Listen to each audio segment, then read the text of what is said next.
you want. It's kind of like the death of a nation.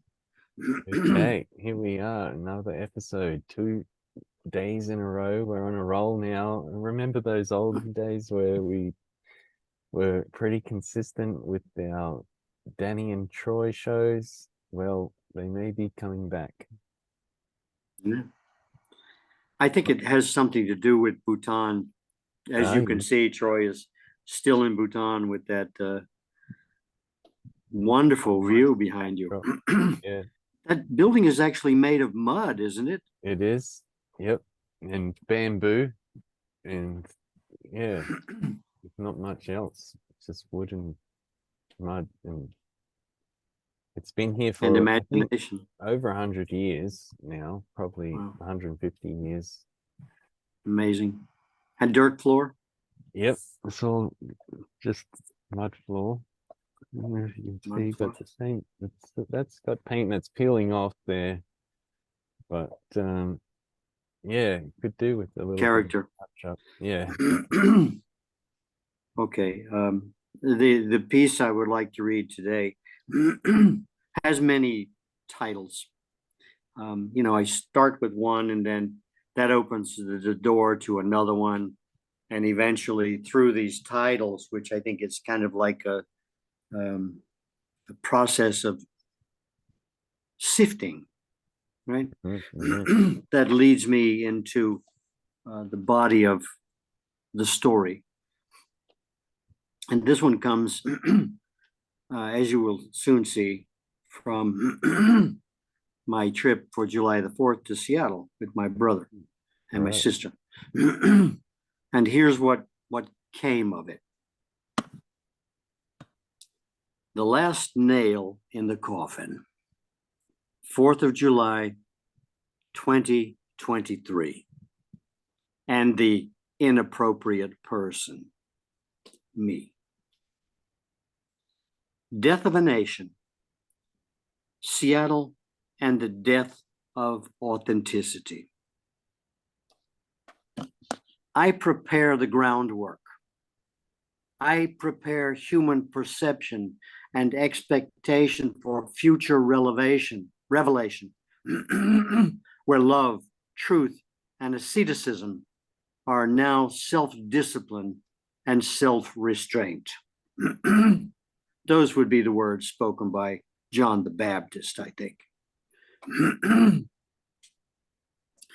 I am returning to the East Coast after spending a long weekend in Seattle until the day after July the 4th, the simulacrum of a crumbling national identity. The celebrations in Edmonds, with parades and awesome fireworks display across the Sound, and you would think that independence and freedom were actually alive and well in America, or at least alive in the hearts and minds of her citizenry. DNA does not apply. American DNA. Washington State and Washington, D.C. must share the same delusions. I have never seen such smoldering hatred masked by aging, also known as the pre-dead, as I have seen at my brother's cliff-top estate tottering on collapse, as much as San Francisco is sitting on a San Andreas fault line. There is, of course, the race against time, as Seattle does have its own Mount Fuji, that would be Mount Rainier, or Tahoma, or Kushan by the natives, sitting like a snow-covered pimple about to pop. And I wish it would. I found myself losing my identity among the demanding acts encouraging compliance under a democratic red-nosed clown-faced sun when it does shine there. I witnessed a setting sun over the Cascades across Puget Sound and wondered as I am told, Japanese have remarked earlier in their history, if the red ball on their land of the rising sun was in fact setting. I saw the quiet snow-covered stratovolcano and the setting sun as emblematic of a nation that fed the seeming premonition of a fireworks display that would soon end the misery of those who sat in luxury and dining in style, with a salutary culmination of the great Northwest. Lewis and Clark's footprints would soon be erased, as what they left would, in Pompeii style, ashen the photographs that were took. Take only photographs, leave only footprints, and lead the way towards the Yellowstone caldera, supervolcano, lake of fire, and its hydrothermal explosion would complete thereafter. It would be fun, ages after, to dig through the ash for traces of the digitalization of memories, cold hearts of rhyolite, and the soullessness of basalt. No clay tablets would survive. Petroleum distillates would light like candles and erase the vestiges of wokeism in a place that failed to realize that the will to power that smoldered in their breasts jettisoned the last breaths to kill any Easterner's expat display of counterculture by revitalizing the good old days through the reinstitution of wage slavery and a new Niger. Brother's pride in hiring a Mexican to be his housekeeper only showed that she had no idea which brand to buy.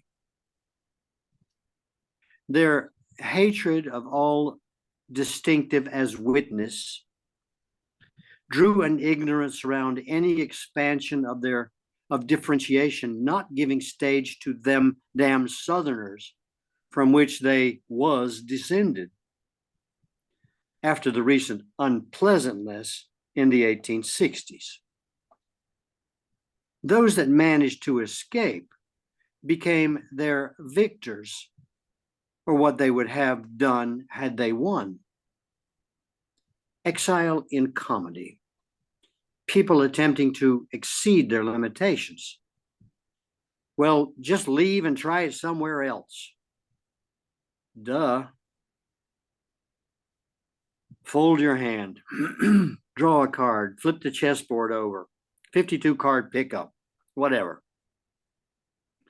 There was something about them that was so familiar with the Yankees or the Copperheads and Carpetbaggers that drifted south to Pinehurst, North Carolina, where golfing, minority servitude, and victor's justice bespoke of English heritage in a new Ireland. The wine snobbery of the Nor'westers detested any remembrance of the resilient Confederacy and their announcement of being separate but equal. That was being chided now with the new Yankees come to celebrate the new South from the new construction celebrated in the civil rights movements of the 60s, the new Emancipation Proclamation, the new revival, the new rebirth, the new Christ, the new United USA, the new resurrection, the new Hollywood, the new, if it works, beat it to death, hallelujah, Jesus. The new Jesus was the new SOS. Turnabout was fair play, as any Brit would attest to an Irishman in protest after 800 years of occupation. The South had but 650 years to go. My vanity plate in North Carolina still read, "Forget hell," and any expression among or coming from the sons of the Confederacy, remembrance, was frowned upon. In my state, the N-word was northerner. The climate would aggretize them, foreigners, with humidity that generated humility and heat to force them to sit in the air conditioner all day. They resembled the same zone 7 of the Seattleites. Dream, dream, dream. Oh, I wish I was in the land of cotton. Old times there are not forgotten.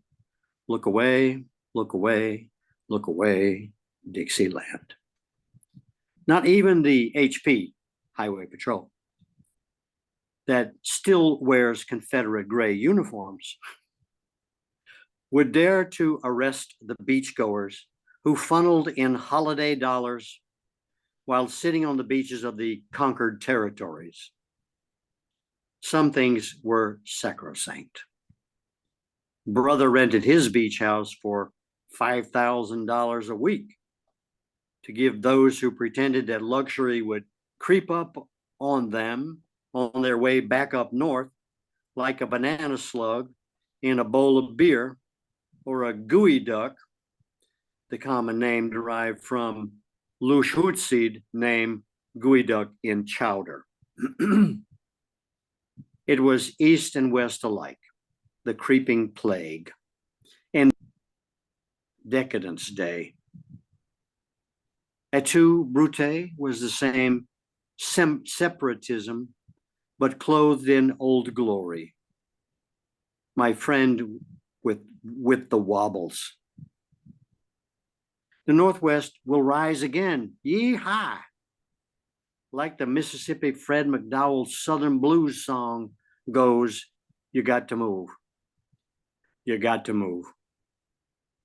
One way or the other, you got to move. Death is liberation, a gateway. Ukraine ain't got nothing over the South. Either way, we are a preview of coming attractions. Children sat at the table with the adults and the dogs, who commanded the attention of all, so that no one had the chance to speak of other things. Intimidation. The aberrant population simply live under a northern mindset. The fruits of independence dying on the vine. Slaughter of the innocents. Aftershocks of social engineering. Permanent payment to losers. You can run, but you can't hide. Now in the Northwest, you have permission,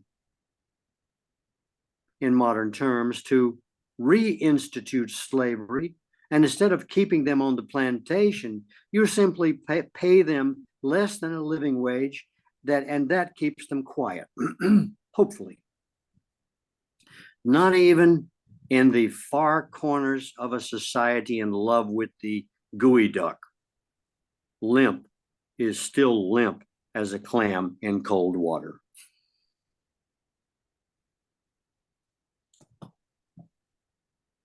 All right.